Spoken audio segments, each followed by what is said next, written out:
Raw recap time with the Drip King Jimmy Baby. And if you don't know by now, let me fill you in. I'm here to give you the recap as fast as I possibly can to save you the time that is so precious to your everyday life. As our good buddy at WrestleBuddy Andy says, I watch the show so you don't have to. I'm gonna let you know the good parts. I'm gonna let you know the bad parts. You can skip this, watch this. This is the part really focus on. This part right here, not that big of a deal. So with that out of the way, let's get right into the show. It starts off with the third part of this whole quiz thing with Alpha Academy and RK Bro. This one tonight is the Quiz Bowl, and basically it's the whole. If you've seen Billy Madison, the whole brain off they had at the end between Billy and So it's first to 5 wins. They had a bunch of categories to pick from. Rundown is Riddle knows his biology, shocker. Otis knows his geography, shocker.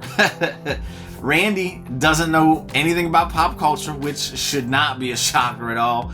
And Chad Gable is not very good with movies and literature.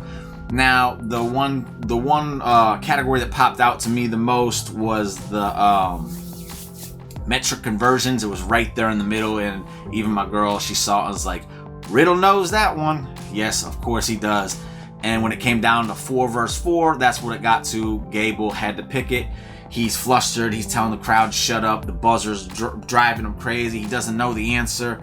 He gets it wrong. So then it goes over to Riddle and Randy. Riddle's like, I got this, bro. And he starts to do it. And then Randy's like, hold up. Let me answer this. He answers, was like, how'd you know that, bro? And then Randy hit him with the, you think you're the only one that knows how to bake, bro? Nice, awesome. He delivered it perfectly. RK Bro wins, which means they're going to get a tag title shot somewhere in the near future. Not next week, because they got an RK Broga party, toga party, like Animal House, just an RK Broga party.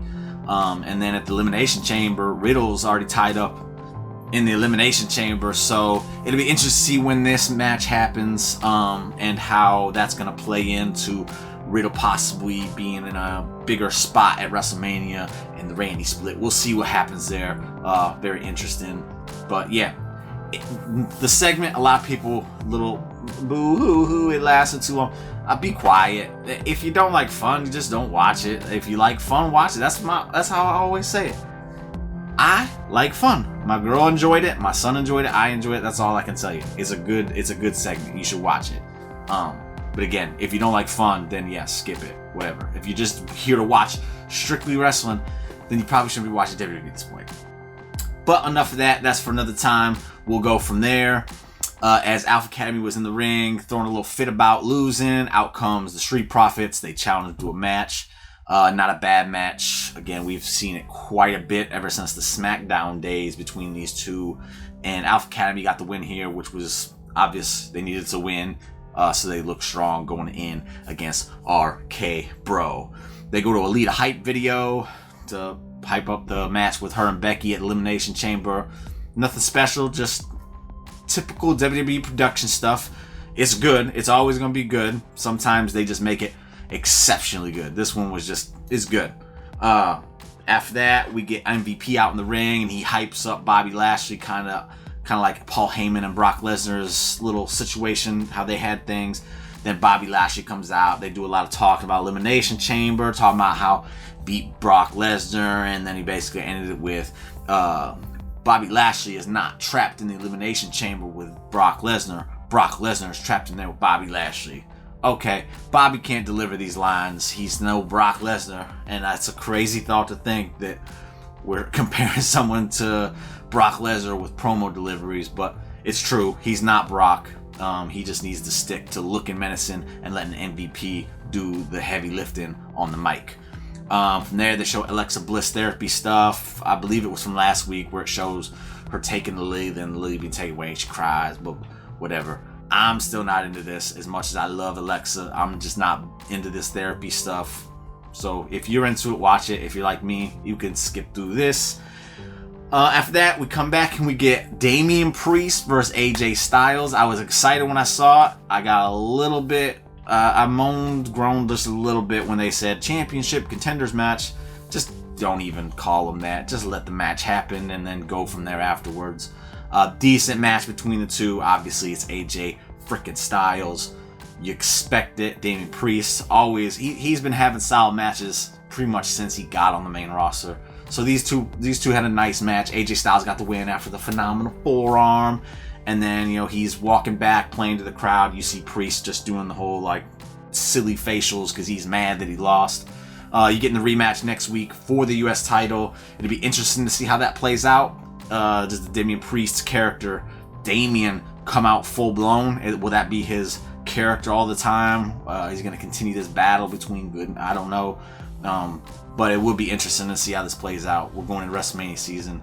I would hate to see Damien Priest get cast to the side and get treated. My bad. I'm sorry. Just like the champions of past, where with the mid card, how they just kind of forget about him and don't treat him like champions. No, don't start that now. It's bad time. Let Damien Priest flourish. After that, we go to the back. Kevin Owens, Seth Rollins. Awesome segment because it's Kevin Owens and Seth Rollins. Their chemistry is fantastic. Kevin Owens just talks about how he has a plan to get in the Elimination Chamber because he has a match with Austin Theory tonight. He's going to take out Austin Theory. Seth can help him. They beat him up, rough him up, and then he can't do the Elimination Chamber, and then he can take a spot. Seth's like, yeah. And then Kevin's like, you're okay. You're good with it. You're not lying to me, right? And then Seth basically's like, I don't lie. And he starts laughing. End of segment. They're really building up the tension between these two. It seems like that's where they're heading for WrestleMania. Not terribly mad. It is a rematch from 2 years ago.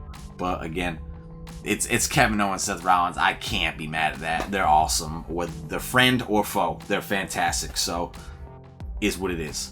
After that, we go to a Miz TV. The very first hour of this, I'll go into this. The first hour of this was very, very segment heavy, and that's unfortunate because they said there would be no commercial breaks in the first hour since they're on Sci-Fi, and they filled it with a bunch of their own kind of advertisements and stuff like that. And then again, it was very heavy in the segments because again, you had the Alexa Bliss therapy, you had the Seth KO, you had the Quiz Bowl, and now you're having Miz TV with Ray and Dom. Nothing really gets done here except it leads to a match with Miz and Dom, a rematch from last week. So we get Miz and Dom again. Nobody asked for that. They gave it to us anyway. Miz did hit Ray with the lines like, yo, Dom's a little tall for him. Maybe he's Eddie's son. Ray got mad. Match happens. Miz at one point gets told to leave. Distraction happens. Dom rolls Miz up 1, 2, 3. 50-50 booking for all you people out there that keep track of that stupid shit. There it was. 50-50 booking. But there's a story being told here. Where it goes, not sure. I really hope it goes better than that last stuff that Miz was embroiled in with Edge, because he can't have another one of those going into WrestleMania season. Just can't. We can't have that. Miz needs to be doing good stuff. So that was the first hour. So the commercial-free business is over, and we go into a Bianca versus Nikki Ash match. Nothing special. It was different. They're just kind of getting ready for the Elimination Chamber, in which the women, I forgot to mention this in case you haven't seen yet, the women will have an Elimination Chamber in Saudi where you're going to have Becky, Rhea, Nikki Ash, Doudrop, Liv Morgan, and a sixth person to be determined later. Could be Alexa, could be a returning person. We'll see when it happens. But so that was the basis for this match. Bianca ends up winning. She sold a leg injury through this. Nikki attacked it. That was good. But again, nothing fantastic. Just a solid, quick match for the women right there. And again, Bianca picks up a win and continues her momentum because She is awesome. And then we get a 24/7 segment, which was very awkward between Reggie and Dana Brooke. Are they friends? Are they lovers? We don't know. They tease and kissing, and they tease and friendship, and then I zoned out, honestly. So if you're with the 24/7 and you're with R-Truth, it's worth your time. If you're not, it's not. That's all. Same as always, I'm gonna let you know. If it's your thing, it's your thing. If it's not, it's not. After that, we go to the Kevin Owens versus Austin Theory match. Just as good as last week's. These two have great chemistry, but then again, I'm not surprised because Kevin Owens is fantastic with everybody, and Austin Theory just seems to be the same. Like, he just doesn't have bad matches. I probably would have put this match in the first hour to fill out and get rid of some of those segments because it was, again, a little too much, but is what it is. Afterwards, during the match, it was interesting to see Kevin Owens. He kind of tried to play to the crowd a little bit, and then he ended up getting the win. Got the stunner, so more of your 50-50 booking that you can complain about. After the match, though, Kevin Owens went to the back and was talking to Adam Pearce and Sonya, and he was kind of playing more to the babyface, talking about, I need this, and he's doing a really good job. Is Kevin turning? Is he staying here? We don't know, but that's the beauty of it, and that's why Kevin Owens is the man, because he's just really freaking good at his job. In the back, you get Orton. He's hyping up Riddle, letting him know you got a great opportunity at the Elimination Chamber, but don't look forward to that because Seth Rollins, he's great. He's the architect. He knows what he's doing. He's gonna do this. Blah, blah. Riddle's like, okay, bro. And this is where he announced the RK Broga party for next week. And that's the segment. Nothing crazy special, just that, and yeah, just that. Favorite part of the week. Veer is coming still. I thought he was going to be here this week. I thought they were going to really try and bring him in and then hype him up for the Elimination Chamber. I was wrong. He didn't come. He just still coming. So maybe he debuts at Elimination Chamber at this point. We will see. From there, we get Alita coming out, doing a little promo. She's interrupted by Becky. Becky just outshines her in every which way because that's what Becky does on the microphone. Lita just looks lost on the microphone. Becky attacks her, goes to leave, looks back, says, I'm not done, goes back in. Lita hits Twist of Fate, moonsault, leaves. That's the segment. If you enjoy Becky promos as much as I do, you should definitely watch it because, again, that's what Becky does best. And if you just don't care about Becky because there's something wrong with you, then don't watch it. Lita was nothing special here. It was kind of carried by Becky here. After that, we get a Liv Morgan versus Doudrop match, and I will say this might actually be my favorite match of the night. As good as Kevin Owens and Austin Theory was, we saw it last week. Liv Morgan and Doudrop here have fantastic chemistry. They were given plenty of time to put on a show, and they did it. And I also want to give a nod to Liv Morgan because you can clearly see this woman has busted her ass to get to where she is, to get as good as she is, and her style is just so different than any other girl in the women's division. It's fun to watch her. She's bouncing all over the place, and there's reason for it. She's not just doing it to do it. She's doing this because it helps get to this part. Can't say enough good things about Liv Morgan right now, so big ups to her. From there, we go back to another Alexa Bliss therapy session in which we start to get to the point of this whole thing. She's starting to get a little bit cured, and now the sight of Lily is making her mad. She was at a store, and she got mad at some lady and threw her down the aisle and hit her with some bread or some nonsense. And it was because she was a monster-looking lady who had colorful hair and skulls for teeth and buttons for eyes. Lily. She looked like Lily, and then Alexa attacked her. So, kind of weird what they're going with that. We'll see the end result. Again, I thought she was going to become Lily. It doesn't seem like that might be the way they're going now. We're getting the goddess back. That's what everybody wants. We will see. Probably after Elimination Chamber, if I had to ask me. That'd be my guess. After that, go commercial break, come back. We got a Seth Rollins promo. Just talking about the Elimination Chamber. If you like Seth Rollins, which everybody should. I don't know. I'm not even going to go if you don't. Watch it because Seth is always fun. The laugh, awesome. The way, everything about his mannerisms, everything. Seth kills it every time. He's on the mic, he's in the ring. And then he's hyping up the match with Riddle coming up next. So then we get to that match, and we get... Basically, Seth kind of just whoops Riddle's ass for about 5 to 10 minutes. Riddle gets in very little offense. And then right when he starts to get things going, in comes Kevin Owens and attacks him. Did not see that coming. I really thought we were about to get like a 25-minute banger between Riddle and Rollins. And of all the people to come in and ruin it, my man Kevin Owens had to do it. Which then brings out Randy Orton, of course. You know, they do the, I hear voices. Don't play music when people come out to say it. It's so silly.